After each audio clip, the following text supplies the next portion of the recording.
നിങ്ങളാരും ഞെട്ടരുത്.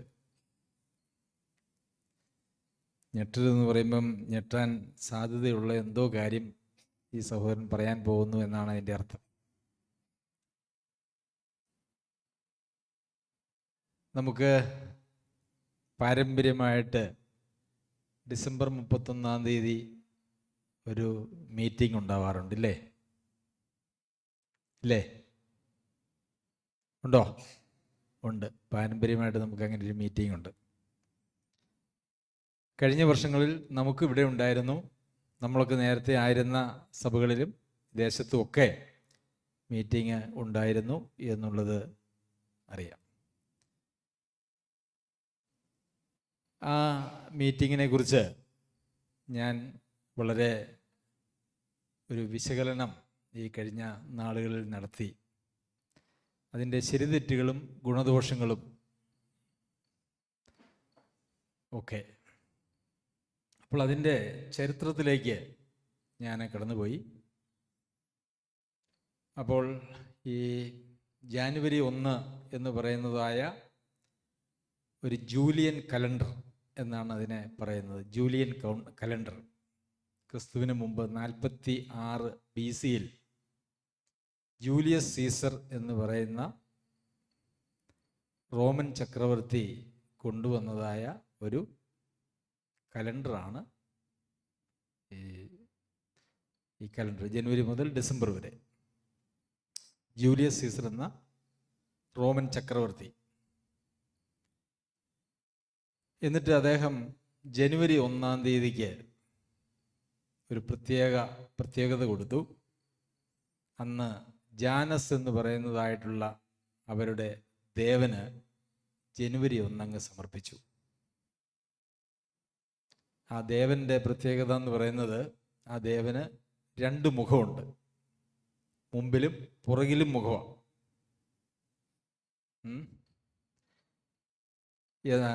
അപ്പോൾ മുമ്പോട്ടും പുറകോട്ടും നോക്കാൻ കഴിയുന്ന ഒരു ദേവൻ ഒരേ സമയം. അതാണ് ആ ദേവനെ സങ്കല്പിച്ച്. ആ ദേവനെ കുറിച്ച് പറയുന്നത് ആരംഭങ്ങളുടെ ദേവൻ, അല്ലെങ്കിൽ കാലഭേദങ്ങളുടെ ദേവൻ, സ്ഥാനാന്തരത്തിൻ്റെ ദേവൻ, ആരംഭങ്ങളുടെ ദേവൻ. അങ്ങനെ ആരംഭങ്ങളുടെയും കാലഭേദത്തിൻ്റെയും ദേവനായിരുന്ന ജാനസ് എന്ന് പറയുന്ന ദേവന് ജനുവരി 1 അതിൽ നിന്നാണ് ജനുവരി എന്നുള്ള പേര് വന്നത്. ജനുവരി 1 സമർപ്പിച്ചുകൊണ്ട് ഇറക്കിയ ജൂലിയസ് സീസർ എന്ന് പറഞ്ഞ റോമൻ ചക്രവർത്തി ഇറക്കിയതായ കലണ്ടറാണ്. അപ്പം അതങ്ങനെ പോയി. ആ കാലഘട്ടത്തിൽ മാർച്ച് 25 യഥാർത്ഥത്തിൽ ഒരു വർഷമായിട്ട് അതുവരെ റോമൻ സാമ്രാജ്യത്തിലുണ്ടായിരുന്നത്. എന്നാൽ നമുക്കറിയാം, ഓരോ രാജ്യത്തും, നമ്മുടെ രാജ്യത്താണെങ്കിൽ നമ്മുടെ സംസ്ഥാനത്ത് തന്നെ, നമ്മുടെ സംസ്ഥാനത്തിന് പ്രത്യേകം ഒരു കലണ്ടറുണ്ട്, അല്ലേ? ചിങ്ങം മുതൽ കർക്കിടകം വരെ. അതുപോലെ തന്നെ കലണ്ടർ എടുത്തു കഴിഞ്ഞാൽ വേറെയും 2 വർഷങ്ങൾ അതിനകത്ത് ഹിജ്റ വർഷം എന്നൊക്കെ പറഞ്ഞ് നമ്മൾ കാണുന്നുണ്ട്. നമ്മൾക്ക് ഉള്ളതുപോലെ മിക്കവാറും എല്ലാ സ്റ്റേറ്റുകൾക്കും അവരവരുടേതായിട്ടുള്ള കലണ്ടറുണ്ട്. അങ്ങനെ ഇരുന്നപ്പോഴാണ് ജൂലിയസ് സീസറിന് തോന്നിയത് ഈ ജാനസ് എന്ന് പറഞ്ഞ ദേവന് 1 സമർപ്പിച്ചുകൊണ്ട് ഒരു കലണ്ടർ ഉണ്ടാക്കണം. അങ്ങനെ അതുണ്ടാക്കി. എന്നാൽ ഈ കലണ്ടർ ആരും അംഗീകരിച്ചില്ല. അതങ്ങനെ അങ്ങോട്ട് മുമ്പോട്ട് പോയി. ഓരോരുത്തരും അവരവരുടെ കലണ്ടറുകളുമായിട്ട് പോയി. പിന്നെ 1582 ഗ്രിഗറി 13 മാർപ്പാപ്പ, 1582, അപ്പോൾ ഏകദേശം എത്ര വർഷം കഴിഞ്ഞിട്ടാ? 1600-ലധികം വർഷം കഴിഞ്ഞപ്പോൾ ഗ്രിഗറി 13 മാർപ്പാപ്പ ഈ കലണ്ടറിന് ഇച്ചിരി രൂപഭാവമൊക്കെ ഒരല്പം മാറ്റി പരിഷ്കരിച്ച്, എന്നാൽ വലിയ വ്യത്യാസമൊന്നുമില്ലാതെ ഗ്രിഗറി കലണ്ടർ എന്ന് പറഞ്ഞുകൊണ്ട് റോമൻ കത്തോലിക്ക സഭ ഉണ്ടായിരുന്നതായ രാജ്യങ്ങളിലെല്ലാം പ്രചരിപ്പിച്ചു. പക്ഷെ അന്ന് വിശ്വാസികളായിട്ടുള്ള ആളുകളാരും അത് അംഗീകരിച്ചില്ല. അങ്ങനെ കുറേ കാലങ്ങൾ പോയി. കാലങ്ങളങ്ങനെ പോയി അവസാനം എല്ലാവരും പിന്നെ ബ്രിട്ടീഷിലൊക്കെ ഇംഗ്ലണ്ടുകാർ ഇത് അംഗീകരിച്ചു. അതിനെ തുടർന്ന് ഇംഗ്ലണ്ട് ലോകത്തെ മുഴുവൻ ഭരിക്കുന്ന ഒരു കാലഘട്ടം വന്നപ്പോഴേക്കും ലോകത്ത് മുഴുവൻ അങ്ങനെ ഈ കലണ്ടർ വന്നു. അങ്ങനെയാണ് നമ്മുടെ രാജ്യത്തും ഈ കലണ്ടർ വന്നത്. ഇപ്പോൾ ഇതിൻ്റെ ചരിത്രം അതാണ്. ജാനുവരി എന്ന് വന്ന പേര് ജാനസ് എന്ന് പറഞ്ഞ ദേവൻ്റെ പേരിൽ നിന്ന് ഉത്ഭവിച്ചതാണ്. അന്നത്തെ ആഘോഷങ്ങൾ ആ ദിവസവും ആ ദേവന് സമർപ്പിച്ചിട്ടുള്ളതായിട്ടുള്ള ദിവസങ്ങളാണ്. അപ്പം നമ്മൾ ആ ദേവനുമായിട്ടൊന്നും ബന്ധമൊന്നുമില്ല എന്നുള്ളതൊരു യാഥാർത്ഥ്യമാണ്, അല്ലേ?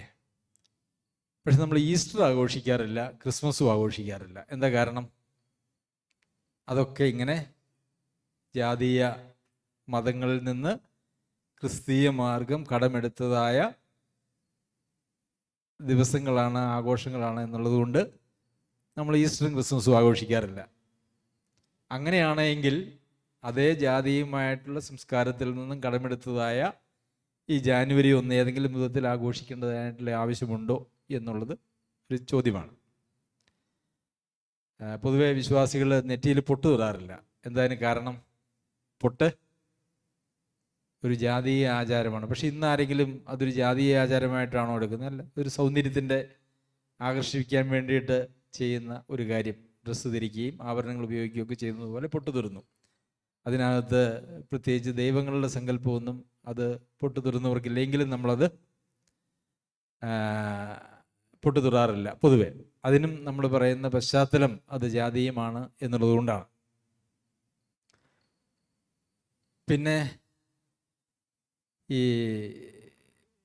വർഷാന്തര യോഗത്തെക്കുറിച്ചിട്ടുള്ള ഈ അത്തരം ക്രിസ്ത്യാനികളുടെ വിശ്വാസികളുടെ ഇടയ്ക്കുള്ളതായ മീറ്റിങ്ങുകളിൽ ഈ വരുന്ന വർഷത്തിന്, അതായത് 2025 ഒരാളത്വം കൽപ്പിച്ചിട്ട് ആ ഒരു വർഷത്തെ ഞങ്ങളിതാ സ്വീകരിക്കുന്നു എന്നൊക്കെ പറഞ്ഞുകൊണ്ടുള്ള ഒരു പ്രാർത്ഥന ഞാൻ കേട്ടിട്ടുണ്ട്.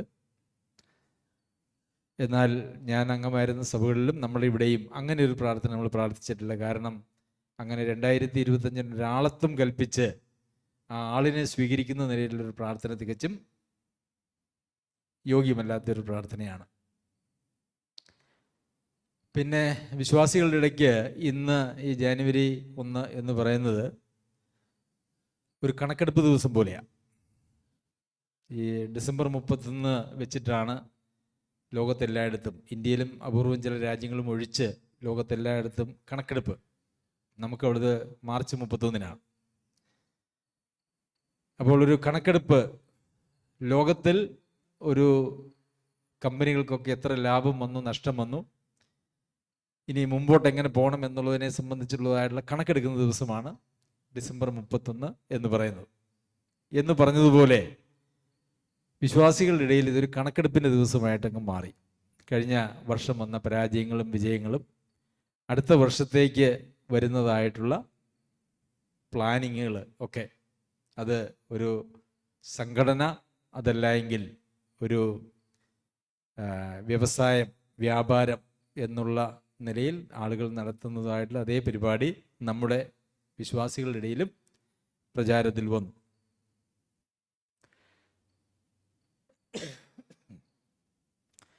എന്നാൽ ബൈബിൾ അടിസ്ഥാനത്തിൽ അല്ല, നന്ദി, ഒരു വർഷത്തെ ഓർത്ത് നന്ദി പറയണം എന്നാണല്ലോ ഇന്ന് നിങ്ങൾ പലരും സ്തോത്രം ചെയ്തപ്പോഴും പ്രാർത്ഥിച്ചപ്പോഴും ഒക്കെ ആ ഒരു സ്പിരിറ്റ് എനിക്കും മനസ്സിലായി. കഴിഞ്ഞൊരു വർഷം സ്തോത്രം ചെയ്യുന്നതിനെക്കുറിച്ചും നന്ദി പറയുന്നതിനെക്കുറിച്ചും വചനത്തിൽ നമ്മൾ വായിക്കുന്നേ, എല്ലായ്പ്പോഴും എല്ലാറ്റിനും വേണ്ടി സ്തോത്രം ചെയ്യുന്നത്. ഡിസംബർ 31 വരെ കാത്തിരിക്കണം. ഡിസംബർ 30 മൊത്തത്തിലൊരു സ്തോത്രം ഒരു വർഷത്തെ ഓർത്ത് കേട്ടോ. എല്ലായ്പ്പോഴും എല്ലാറ്റിനും വേണ്ടി സ്തോത്രം ചെയ്യുവിൻ. അതുപോലെ അധരബലം എന്ന സ്തോത്രയാഗം ഇടവിടാതെ അർപ്പിക്കുക.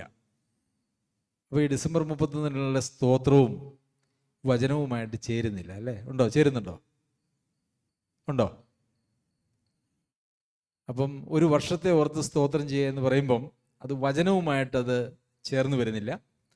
1-ാം നൂറ്റാണ്ടിലോ അല്ല എങ്കിൽ അതിന് ശേഷമോ അങ്ങനെ ഏതെങ്കിലും പ്രത്യേക ദിവസത്തിനൊരു മാനം കൊടുത്ത് ഇങ്ങനെ അവരുടെ തന്നെ, അവർക്കുണ്ടായിരുന്നല്ലോ നിസാൻ മാസം എന്നൊക്കെ പറഞ്ഞ യഹൂദന്മാർക്ക് മാസങ്ങളുണ്ടായിരുന്നു. എന്നാൽ ആ മാസങ്ങൾ തന്നെ പിന്തുടർന്നതായ അല്ലെങ്കിൽ ജൂലിയൻ കലണ്ടർ എന്ന് പറയുന്നത് റോമാ സാമ്രാജ്യത്തിൻ്റെ കീഴിലായിരുന്നു അന്ന് യഹൂദന്മാരുണ്ടായിരുന്നത്. കർത്താവിൻ്റെ വരവിൻ്റെ സമയത്തും അതുപോലെ തന്നെ സഭയുടെ രൂപാന്തരത്തിൻ്റെ സമയത്തുമൊക്കെ ഈ ജൂലിയൻ കലണ്ടർ റോമ സാമ്രാജ്യം ഭരിച്ചിരുന്ന സ്ഥലങ്ങളിലൊക്കെ ഉണ്ടായിരുന്നു. പക്ഷേ വിശ്വാസികൾ ആരും അങ്ങനെ പ്രത്യേകിച്ച് ഒരു മീറ്റിംഗ് നടത്തിയതായിട്ട് തെളിവില്ല, ചരിത്രത്തിലുമില്ല, വചനത്തിലുമില്ല. കാരണം അതിനൊരു പ്രസക്തിയില്ല എന്നുള്ളതാണ്. പിന്നെ പ്ലാനിങ് എന്ന് പറയുന്നതാണ്. അപ്പോൾ സ്തോത്രത്തിൻ്റെ കാര്യം പറഞ്ഞു. പിന്നെ പ്ലാനിങ്, അടുത്ത മാസത്തേക്ക് അല്ലെങ്കിൽ അടുത്ത വർഷത്തേക്ക് എന്തൊക്കെ ചെയ്യണം. പലരും പറയുന്നത് ബൈബിൾ ഒരു പ്രാവശ്യം വായിച്ചു തീർക്കും, 2 പ്രാവശ്യം വായിച്ചു തീർക്കും, ഞാൻ 10 പേരോട് സുവിശേഷം പറയും, പിന്നെ എന്തൊക്കെയാണ്, അങ്ങനെ പല പല കാര്യങ്ങളൊക്കെയാണ് പ്ലാൻ ചെയ്യുന്നത്. നമ്മുടെ ജീവിതം അങ്ങനെ ഡിസംബർ 31 അല്ലെങ്കിൽ ജനുവരി 1 നടത്തുന്നതായിട്ടുള്ള പ്ലാനിങ്ങിൻ്റെ അടിസ്ഥാനത്തിലാണോ അതെയോ വിശ്വാസത്താലും ആത്മാവിൻ്റെ നടത്തിപ്പിനും അനുസരിച്ചാണോ? എൻ്റെ നീതിമാൻ വിശ്വാസത്താൽ ജീവിക്കും, ആത്മാവിനെ അനുസരിച്ച് നടക്കുക. അപ്പം ഞാൻ ഒന്ന് പ്ലാൻ ചെയ്ത് പോയി കഴിഞ്ഞാൽ പിന്നെ ആത്മാവിനെ അനുസരിക്കുന്ന ഒരു പരിപാടിയാണ്. ബൈബിൾ വായിച്ചു തീർക്കുന്ന അങ്ങനത്തെ പ്ലാനിങ്ങിനൊന്നും കുഴപ്പമൊന്നുമില്ല. പക്ഷേ ആത്മാവിനെ അനുസരിച്ച് നടക്കുക, വിശ്വാസത്താൽ ജീവിക്കുക എന്ന് പറയുന്ന പ്രമാണത്തിന് യഥാർത്ഥത്തിൽ അങ്ങനെ ഒരു പ്ലാനിങ്ങിൻ്റെ പ്രസക്തിയില്ല. ആഹാരത്തെക്കുറിച്ച് പോലും പ്രാർത്ഥിക്കാൻ കർത്താവ് പഠിപ്പിച്ചപ്പോൾ അന്നത്തെ ആഹാരം ഞങ്ങൾക്ക് നൽകണമേ എന്നാണ് പ്രാർത്ഥിക്കാനായിട്ട് പഠിപ്പിച്ചത്.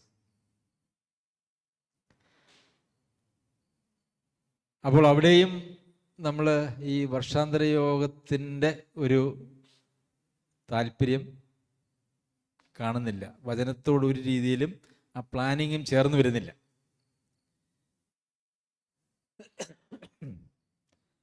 പിന്നെ ഈ വർഷാന്തര യോഗം 10-40 വർഷം കാണുകയും കേൾക്കുകയും ചെയ്തിട്ടുണ്ട്. അപ്പോൾ ആളുകൾ സാക്ഷ്യം പറയും. സാക്ഷ്യം പറയുമ്പം ആദ്യത്തെ 1-2 പേര് സാക്ഷ്യം പറയുന്നത് ഒരു വിജയത്തിൻ്റെയും സന്തോഷത്തിൻ്റെയും രീതിയിലാണെങ്കിൽ പിന്നെ സാക്ഷ്യം പറയുന്ന എല്ലാവരുടെയും മൂഡ് അങ്ങോട്ട് മാറിയിട്ട് പിന്നെ എല്ലാവരും വളരെ വിജയികളായ ക്രിസ്ത്യാനികളാണ്.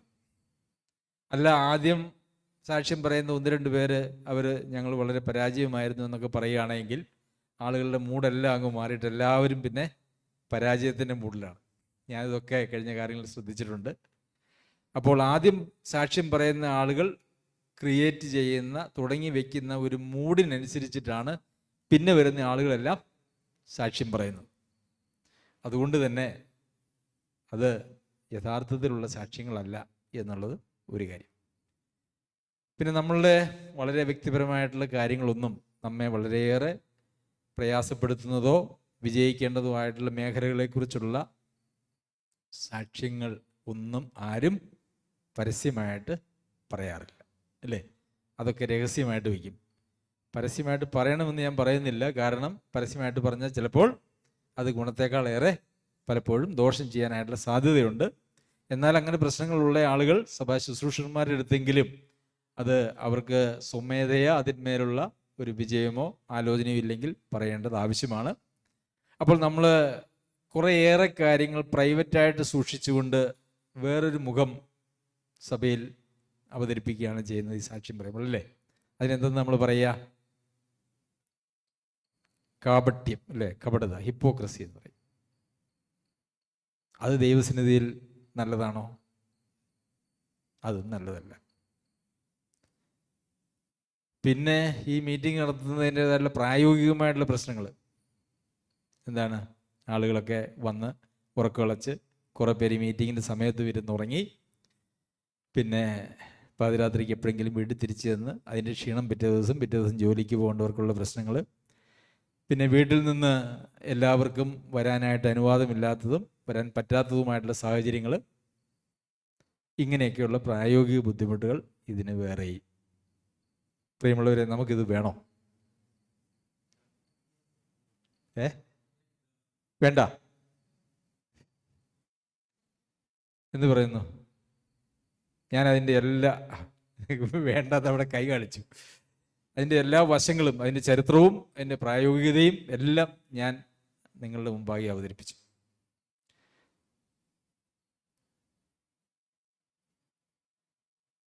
പിന്നെ നമ്മളെല്ലാ ഞായറാഴ്ചയും ഒരുമിച്ച് കൂടുന്നുണ്ട്. ആളുകൾ എല്ലാവരും എത്തിച്ചേരുന്നില്ല എന്നുള്ള പ്രശ്നമാണ് നമുക്കുള്ളത്. പിന്നെ ഏതെങ്കിലും പ്രത്യേക ദിവസം, കഴിഞ്ഞ വർഷമൊക്കെ നമ്മൾ വർഷത്തിൽ 1-2 ദിവസമൊക്കെ ക്യാമ്പുകൾ നടത്താറുണ്ടായിരുന്നു. ഈ വർഷം നമ്മളത് നടത്തിയതുമില്ല. എല്ലാ ദിവസവും വചനപഠനമുണ്ട്. പിന്നെ പ്രത്യേകിച്ചൊരു ക്യാമ്പും കൂടെ നടത്തി എന്തിനാണ് എന്ന് വിചാരിച്ചിട്ടാണ് അങ്ങനെ ക്യാമ്പിനെ കുറിച്ച് ആലോചിക്കാതിരിക്കുന്നത്. അപ്പോൾ അടുത്ത വർഷം നമുക്ക് എല്ലാവർക്കും ഒരു തീരുമാനം എടുക്കാം. നിവൃത്തി ഉണ്ടെങ്കിൽ സഭായോഗം മുടക്കുകയില്ല, അല്ലേ? പറ്റുമോ?